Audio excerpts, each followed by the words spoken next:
The laughter still echoes in my mind. I was 11, standing in front of my classmates, trying to share my favorite story about a summer trip to the lake. But as soon as I opened my mouth, the words tangled in my throat like a fishing line caught in the weeds. I stammered, my cheeks burning as I felt their eyes bore into me. "Just spit it out, loser!" someone yelled, and the room erupted into a chorus of mocking giggles. That day, I learned that my voice was a source of entertainment for others, nothing more than a punchline to their jokes. I left the classroom, humiliated, my heart heavy with the weight of rejection. But in that pain, I found a flicker of determination.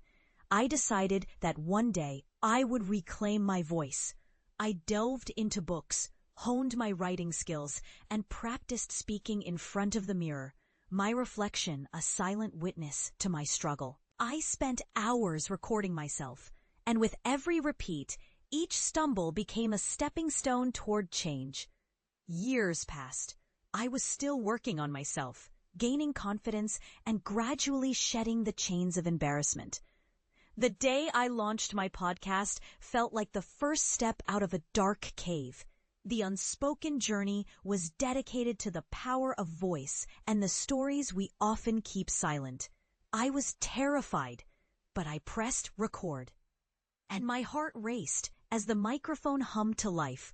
People began to listen. I shared stories of struggle, resilience, and triumph. Not just my own, but those of others who felt voiceless, like I once did. The podcast grew, and slowly, I was no longer just a stammering kid. I became a voice for the unheard, a beacon of hope. Then one fateful day, I received an email. It was from the same media outlet that had once ignored me, the very platform that had allowed my classmates to laugh at my expense. They wanted to interview me about the success of my podcast. Standing in front of the camera, I could feel the familiar surge of anxiety. But this time, I was armed with years of growth and resilience. The interviewer, a polished professional, asked me about my journey. I took a deep breath, recalling that boy who had once been a target of ridicule. "Words can be powerful," I said, my voice steady, "but they can also be weapons." I chose to turn mine into tools for connection. As the interview wrapped, I could see the surprise in their eyes, not just at my success, but at my unwavering spirit. I smiled, knowing that I had reclaimed my voice, not just for myself, but for everyone who had ever felt unheard.